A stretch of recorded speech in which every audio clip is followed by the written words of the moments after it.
مساء الخير كمال، مرحبا. كيف هي الأجواء لديك؟ هل ذاك الاهتمام طبعا بالمواجهة وهران التي تعودت على احتضان مثل هذه المواجهات الكبيرة للمنتخب خاصة في الفترة الأخيرة؟ هل هو ذاك الاهتمام، ذاك الشغف بالمنتخب قبل 4 أيام أو 5 أيام من بداية المونديال؟ منتخب مقصى ولكنه سيلعب مباراة ودية مع مالي. هل هو ذاك الشغف كمال مهوي؟ مرحبا. تحية لك حكيم من الملعب بيروت هتفي لكل الجماهير الجزائرية ومتابعي قناة النهار. كيف لا حكيم، والعلاقة وطيدة ارتبطت بين المنتخب الوطني ومدينة وهران الذي عاد إليها المنتخب بعد مدة طويلة، وأعجب كثيرا بالأجواء التي سادت خلال فترة التوقف الدولي السابق. مثل ما قلت حكيم، حتى أن فترة التوقف الدولي الحالي والمباراتين الوديتين أمام مالي والسويد جاءت في فترة حساسة نوعا ما، بما أن المنتخبات تتأهب إلى المشاركة في المونديال، لكن ذلك لم يمنع الشارع الوهراني من الاهتمام بهذه المباراة والإقبال على شراء التذاكر، وأيضا الحديث حول مباراة الجزائر والمالي، لأنه المنتخب الوطني شيء مقدس بالنسبة للجزائريين والوهرانيين بصفة خاصة، الذين يعولون على مدرجات ملعب ميلود هتفي. قبل ذلك حكيم، أرحب بمدير الشباب والرياضة ومدير الملعب ملعب ميلود هتفي السيد ياسين السيافي، الذي سيعطينا بعض التفاصيل حول التحضيرات لهذه المباراة. ياسين، مرحبا بك. كيف هي آخر التحضيرات لهذه المباراة مالي؟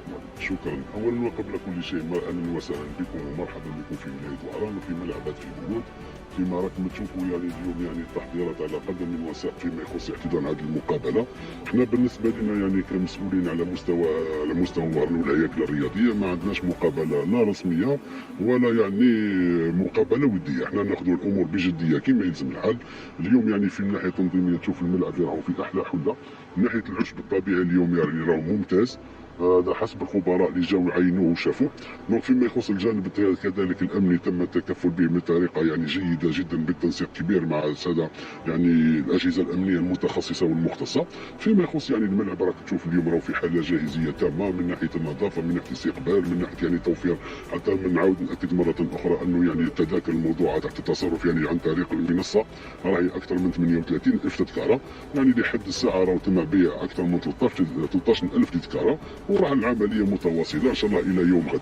دونك احنا نجم ناكد يعني احنا بالنسبه لنا الجانب اللوجستيكي تم توفير كل المستلزمات وكل المتطلبات. ما يخفاش كذلك باللي انه جماعه الاتحاديه الافريقيه لهذه المقابله يعتبروها مقابله يعني تيست ايفنت.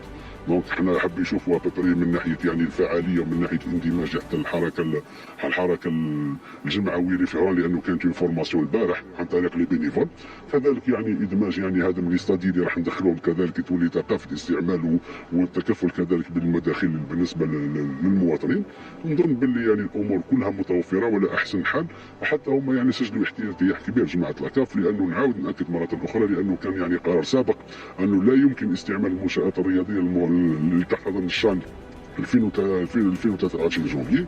هذا الماتش راهو ماتش استثنائي يعني حتى يكون يعني تجربه لهم هم ويشوفوا الفعاليه المتدخلين يعني بكل في ظروف عاديه يعني في ظروف المقابله.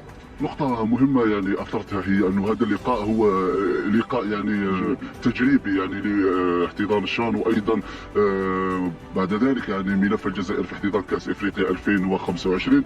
لذلك ربما نقطة مهمة يعني توجه للجماهير اللي حتكون في الملعب، جماهير الوهراني أو اللي تجي من كل أنحاء الوطن، لأنه على بالنا باللي كاين جماهير اللي حتجي من كل أنحاء الوطن. ربما في إطار تصريح الناخب الوطني جمال بالماضي اللي قال لك يجب احترام يعني النشيد الرسمي للمنتخبات المنافسة، وايضا بعد السلوكات اللي شفناها في مباراه نيجيريا في لقاء الفارق مثل رشق الارض بالقارورات، يعني نوجه كلمه يعني او نداء في ذلك الاطار للجمهور الوهراني. يعني والله يعني هذه نقطة يعني جد مهمة. احنا بالنسبة لنا يعني ونوصلنا كذلك لي سيبورتور اللي راح يجيونا، يعني احنا نقول باللي وهران ربحت يعني واحد المستوى، مستوى دولي وباعتراف يعني كل الناس، خاصة في الطبعة 19 لألعاب البحر المتوسط، ويمكن انبهار الناس بالتعامل الإيجابي والحضاري اللي يعني الناس اللي كانت حاضرة على مستوى يعني الملعب. اليوم ما عندناش الحق أن نزيدوا نطيحوا في المستوى ونرجعوا لأمور أخرى. احنا المطلوب من الناس، احنا هذا كيما ما نحبوش احنا النشيد تاعنا احنا الوطني يسيفليوه، كذلك حتى الناس لازم واجب علينا نحترموه، خاصة انه نقولوا ربحنا ان ستاتيو اللي لازم ما نرجعوش نعاودوا نرجعوا لورا. كذلك يعني فيما يخص يعني بعض التصرفات الاخرى، يعني مش غير الصفار على الاستهجان على مستوى يعني عدم ليمين ناسيونال، كذلك يعني رمي القارورات، يعني هذا تصرف مش مقبول ومش معقول. نحاولوا قدر المستطاع انه الانسان يعطي الصورة المثالية، يعطي الصورة الحقيقية للشعب الجزائري، لانه الشعب الجزائري ذواق للرياضة ويعرف الرياضة ومحب للفريق نتاعو، مساند للفريق نتاعو في كل الظروف. يعني تبقى لنا هذه العمليه، نظن باللي يعني هنا وهران راني كسبت مستوى اللي يخليها دائما تكون يعني كمرجع. احنا ماذا بينا دوك ما بقيناش نقولوا نديروا التصرفات هذه ما نقبلوش، احنا لازمنا نكونوا ريفيرونسيال. هذه عندنا ريفيرونس اللي هو ملعب وهران وناس وهران والناس المتوافدين على وهران. ما يخفاكش باللي شعار السيد رئيس الجمهوريه اللي كان هضر عليه في الالعاب البحر المتوسط قال لك الجزائر تحتضن وهران تنظم. هذا الملعب راه محلول لكل الجزائريين والفريق الوطني تاع الناس كل، دونك يجيونا من ولايات اخرى ومن اي مكان يوجد مرحبا بهم راهم في بلادهم. بقات يعني التصرف لازم يكون عندنا تصرف مثالي وحضاري. شكرا.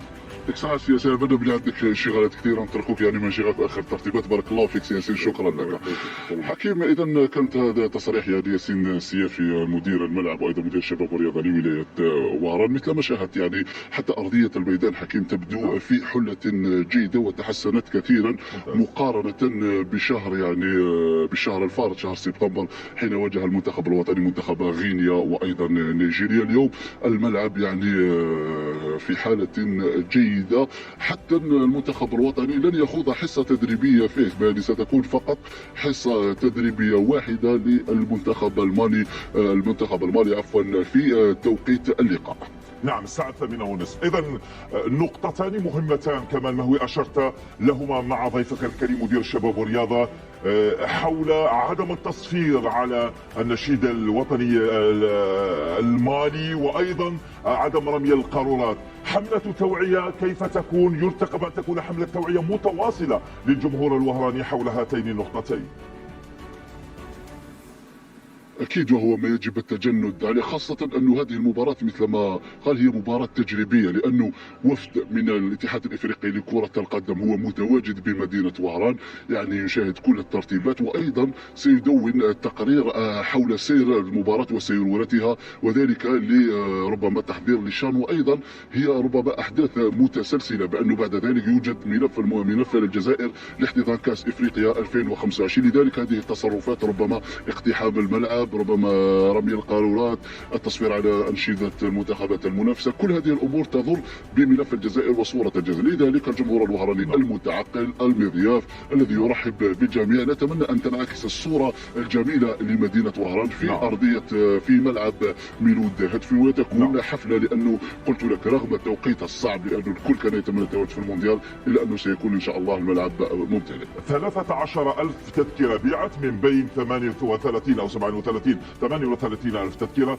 يرتقب أن يزداد العدد البيع عملية التذاكر في ممكن إلى الأمسية مثلا حتى يوم الصبيحة، أم هناك إجراءات أخرى إذا لم تباع كل التذاكر؟ ماذا سيكون الأمر ربما؟ لا، ربما ستباع كل التذاكر، خاصة أن العملية في بدايتها فقط، وهي لا يزال اليوم كاملا، وغدا يعني حتى حوالي الساعة 5 تغلق ربما منصة التذكرة إلى لم تستكمل كل التذاكر. قلت لك ربما توقيت المباراة التي جاء في افتتاح المونديال ربما غطى ربما نوعا ما من الاهتمام الإعلامي بهذه المباراة، لأن الكل ربما يرتقي في انطلاق المونديال. لكن قلت لك المنتخب الجزائري هو أمر مقدس، حتى إن غاب عن المونديال، حتى إن كان التوقيت صعب، حتى إن كان المنتخب يمر بمرحلة صعبة نوعا ما، لكن هذا منتخبنا ويجب أن نكون وراءه في كل الظروف، يعني حتى في الأوقات الصعبة، وليس لما يفرحنا فقط. لكن في الشارع الوهراني كل يتكلم يعني حول المنتخب الوطني وحول يعني الأداء الذي سيكون، رغم أنهم كانوا يمنون النفس برؤية وجوه جديدة. جميل. كمال، قبل أن أتركك تذهب أريد أن أطرح ما يرغب فيه المشاهد. الإجراءات اللي بالنسبة ليوم غد بإذن الله، كيف ستكون العملية؟ الدخول من أي وقت مثلا؟ هل حدد توقيت محدد؟ غلق الأبواب كم توقيت أيضا الذي سيكون؟